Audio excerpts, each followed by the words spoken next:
How does a seemingly normal, fun-loving boy raised in a beautiful home by caring parents What is that thing? Whoa! turn into a scheming monster who would direct the bloody ambush of his own family and even take a bullet in the arm to make himself look like a victim? Take one. As ominous as this childhood game may seem today, no one could have predicted it would happen for real, years later, in the same room of the same house. Someone has just shot our neighbors. Apparently the whole family's been shot. So what went wrong, Bart? Can we stop for a second? I don't know where it started. Bart Whitaker may be at a loss for words, but Sergeant Marshall Slott is not. How do I reconcile what Bart did to his family? I'm only left with the conclusion that Bart Whitaker's a sociopath, a true sociopath. And back in the summer of 2005, he's also worried because Bart is missing and Sergeant Slott is convinced he could kill again. Unknown to the police, Bart is hiding in Mexico under the alias Rudy Rios, has charmed his way into a new family and talked about killing them. Vamos a arreglar las cosas. He said, don't be angry at your parents anymore. If you want, we can kill them.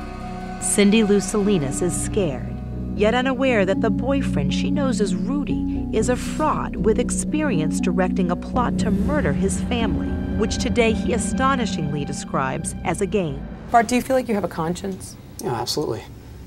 That whole plot, it was always I hesitate to use the word game because people love to take what I say and twist it, but it was sort of like a game of chicken between me and the other guys.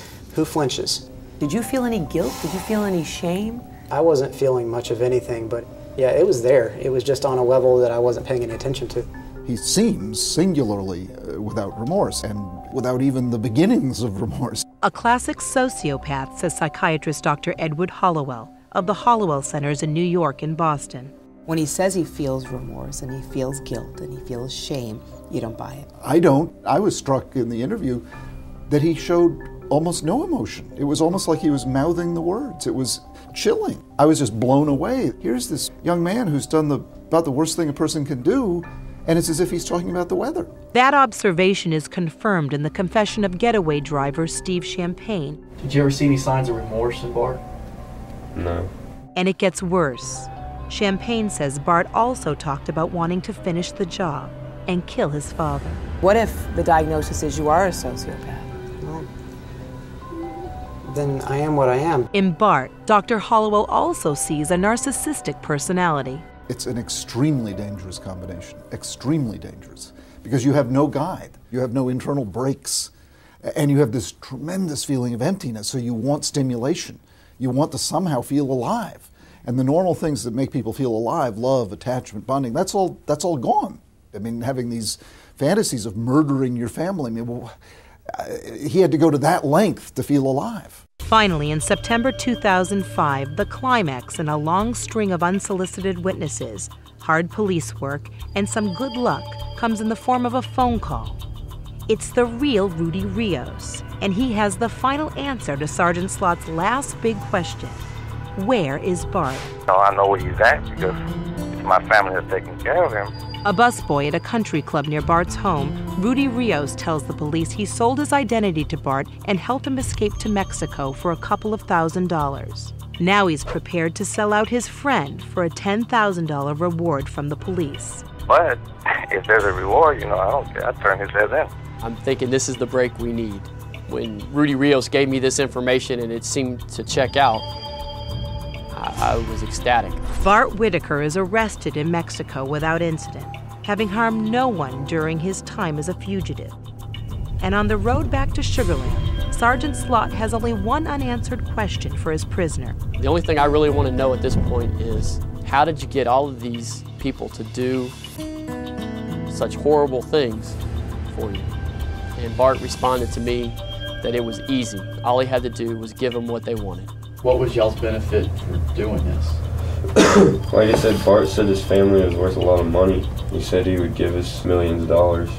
That was motivation for them. It was never about that for me. I didn't care about money. I had plenty of it. He talked them into it, so he had this amazing ability to inspire, persuade, cajole, to do something absolutely not in their self-interest. I mean, to do something crazy. You planned to have your family killed not once, right? I believe there were 3 separate occasions. You really wanted them dead. Yeah. You even got caught once, right? And you still went through with it. But why, Bart? I mean, this is the question that everybody wants to know. Why? The 15-second soundbite answer is I wanted revenge for being alive, and I blame them for that. I blame them for who I was, instead of blaming me. You blame them even though the evidence points that they really loved you and nurtured you and tried to give you everything that they could possibly give you. From a materialistic standpoint, yeah. Well, your mom lived for you and for Kevin. Yeah, but we didn't really connect on that level. Did you not connect because you couldn't feel it? I don't know. I think he really believed that who we were loving was someone that didn't exist, and that he was hiding behind a mask so that we would never find that out. Now, back in Sugar Land, Texas, Bart Whitaker has his day of reckoning with his sole surviving victim, his father, Kent.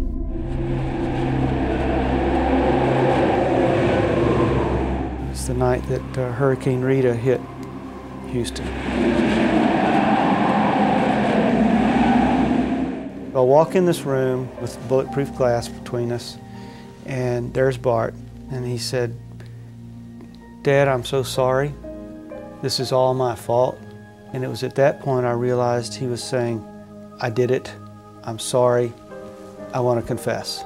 Incredibly, Kent Whitaker remains steadfast in his ability to forgive, and he chronicles that journey in a book, Murder by Family. You write Bart a letter about what the murders meant to you and the extreme loss that you have suffered. But at the end of this letter, you write, "My son, I love you. All is forgiven." Yeah.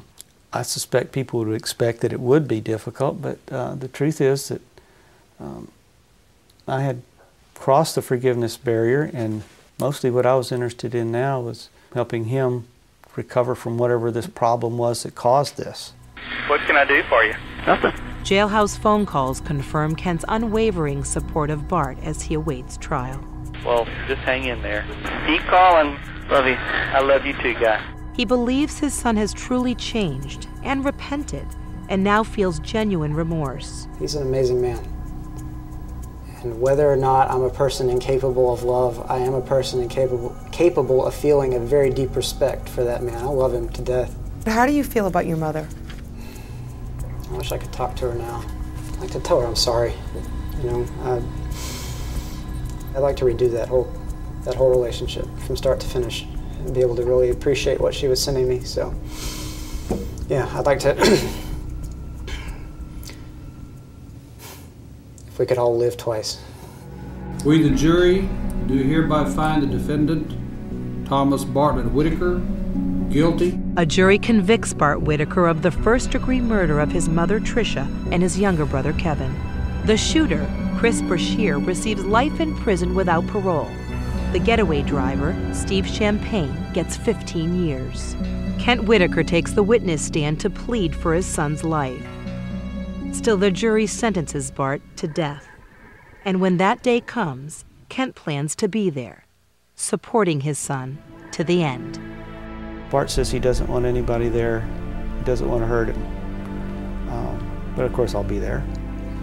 Of course I'll be there.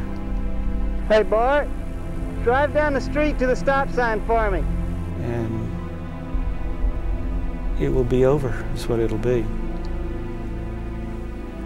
And if I'm right in my belief that he's changed, then he will go to heaven.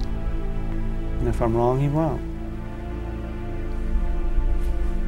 A father and a son, all that's left of a shattered family, and an unanswered question: how could a child who had everything go so wrong?